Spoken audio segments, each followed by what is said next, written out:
Assalamualaikum warahmatullahi wabarakatuh. Ketemu lagi dalam pelajaran pendidikan Pancasila dan Kewarganegaraan kelas 7. Kali ini kita akan belajar di bab 6 mengenai daerah dalam kerangka Negara Kesatuan Republik Indonesia. Dan di materi ini kita akan mengetahui apa itu daerah dan apa pembagian-pembagian daerah yang ada di antara. Selamat menyaksikan dan semoga belajarnya berkah.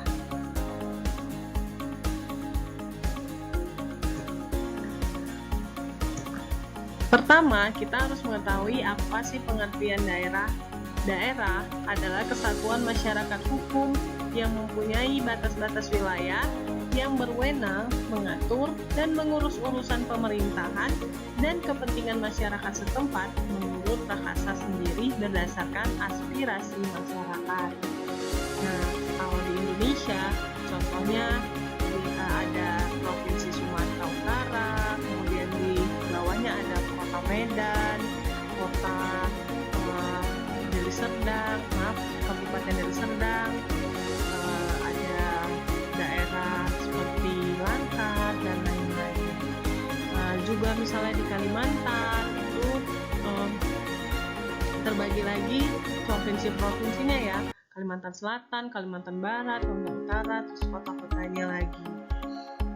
Begitu juga di Pulau Jawa dan di Papua. Jadi daerah ini, inilah yang disebut dengan daerah. Provinsi-provinsi ini, kabupaten atau kota ini yang disebut daerah. Dia memiliki masyarakat sendiri, kemudian juga dia memiliki batas wilayah, misalnya ada batas antara Kota Medan dengan Deli Serdang. Dan dia juga mengurus urusan pemerintahannya sendiri, yang masing-masing ada kepala daerahnya. Kalau misalnya di Kota Medan ada wali kota Medan, kemudian ada gubernur Sumatera Utara kalau untuk provinsinya.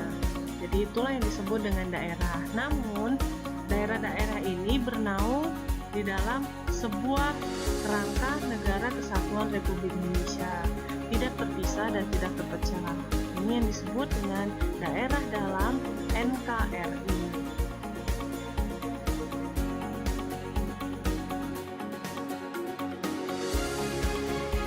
Pada awal kemerdekaan Indonesia ditandai dengan dicetuskannya proklamasi, yang ini juga memiliki peranan dari para pendiri bangsa dari berbagai daerah yang ada di pusat negeri saat itu.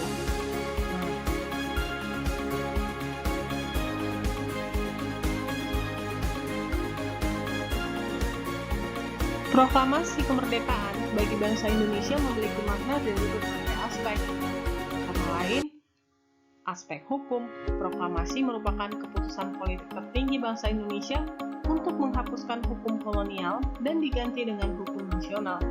Dari aspek historis, proklamasi merupakan akhir sejarah penjajahan di Indonesia, sekaligus menjadi awal Indonesia sebagai negara merdeka yang bebas dari penjajahan bangsa lain.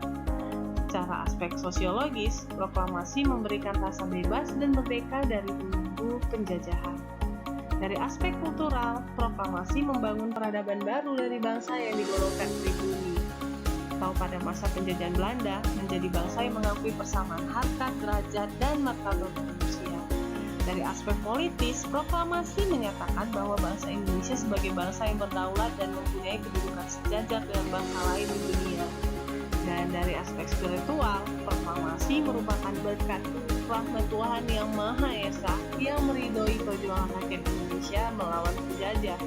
Kemerdekaan Indonesia tidak lepas dari doa seluruh rakyat Indonesia kepada Yang Maha Kuasa untuk segera terlepas dari penjajahan.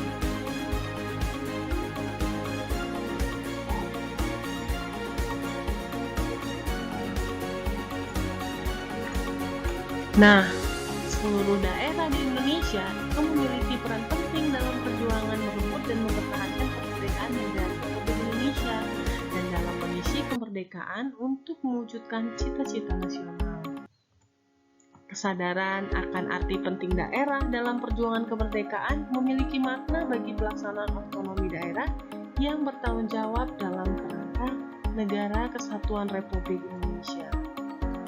Konsekuensi dari pelaksanaan otonomi daerah yaitu daerah otonom harus berperan nyata dalam mempercepat terwujudnya kesejahteraan masyarakat melalui pelayanan publik, pemberdayaan, partisipasi masyarakat, dan peningkatan daya saing daerah dengan memperhatikan prinsip demokrasi, pemerataan, keadilan, dan kekhasan suatu dalam sistem negara Republik Indonesia.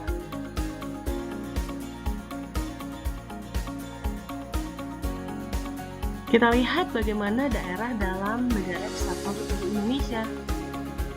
Di pasal 18, 18A, dan 18D Undang-Undang Dasar Negara Indonesia tahun 1945 menegaskan bahwa Negara Kesatuan Republik Indonesia adalah negara kesatuan dengan sistem pemerintahan daerah yang berasaskan desentralisasi. Daerah NKRI pembagiannya terjadi di daerah besar, daerah istimewa, dan daerah kecil, desa atau sebutan lain ada negari, ada dusun, ada marga, ada kota, kuliah, gampong, menasa, dan banyak lagi. Berbeda-beda di setiap daerah penyebutannya. Dan terdapat 5 daerah Indonesia yang menyandang status otonom khusus atau istimewa, antara lain pemerintah Aceh, DKI Jakarta, DIY Yogyakarta, dan Papua, serta Provinsi Papua Barat. Dan pembagian susunan daerah ini tidak membuat negara Indonesia terpecah-pecah, akan tetapi tetap dalam satu ikatan, yaitu negara Indonesia.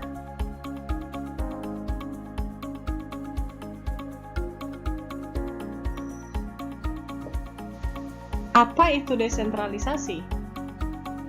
Secara etimologis, istilah desentralisasi berasal dari bahasa Belanda yaitu de yang berarti lepas dan sentrum yang berarti pusat. Jadi sudah jelas ya bahwa desentralisasi secara etimologis adalah seperti yang terlepas dari pusatnya. Nah, menurut KBBI, desentralisasi adalah sistem pemerintahan yang lebih banyak memberikan kekuasaan kepada pemerintah daerah. Dalam sistem desentralisasi, pemerintah pusat memberikan wewenang kepada pemerintah daerah untuk menyelenggarakan pembangunan. Di sini, pemerintah pusat memberikan delegasi kepada pemerintah daerah. Namun, tetap saja dengan kontrol yang ketat. Jadi, pemerintah daerah memiliki hak untuk mengurus rumah tangganya sendiri. Meski memberikan kekuasaan kepada pemerintah daerah, pemerintah pusat tetap memantau. Pada sistem desentralisasi, lebih mengedepankan koordinasi daripada komando. Jadi tidak ada lagi komando dari pusat, yang ada hanya bentuk koordinasi untuk bekerja sama, membangun daerah, dan membangun negara Kesatuan Republik Indonesia. Baik, pembagian daerah di Indonesia. Yang pertama ada daerah besar. Daerah besar ini seperti provinsi-provinsi, kabupaten atau kota yang ada di setiap provinsi di Indonesia. Kemudian ada juga daerah kecil atau desa. Contoh yang lain tadi seperti yang sudah dikatakan, ada nagari, ada dusun, marga, huta, kuliah, gampong, menasa. Di setiap daerah berbeda-beda penyebutannya. Nah, ini biasanya di bawah lagi dari kota atau kabupaten, di bawah kecamatan, ada desa atau daerah masing-masing.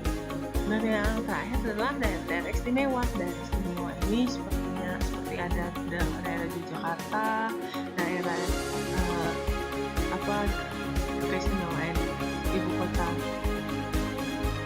Jakarta, kemudian ada juga daerah istimewa Dato' Aceh Darussalam, dan ada Papua dan Papua Barat.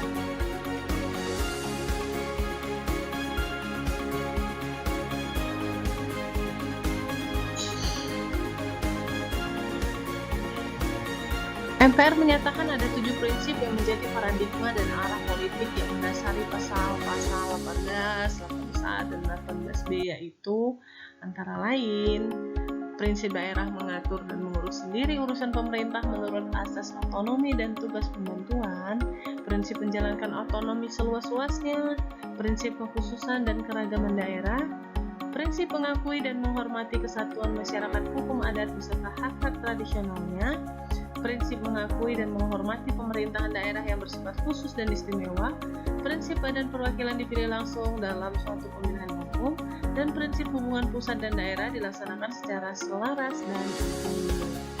Itu dia materi kita pada hari ini. Sampai ketemu lagi dan assalamualaikum warahmatullahi wabarakatuh. Semoga bermanfaat.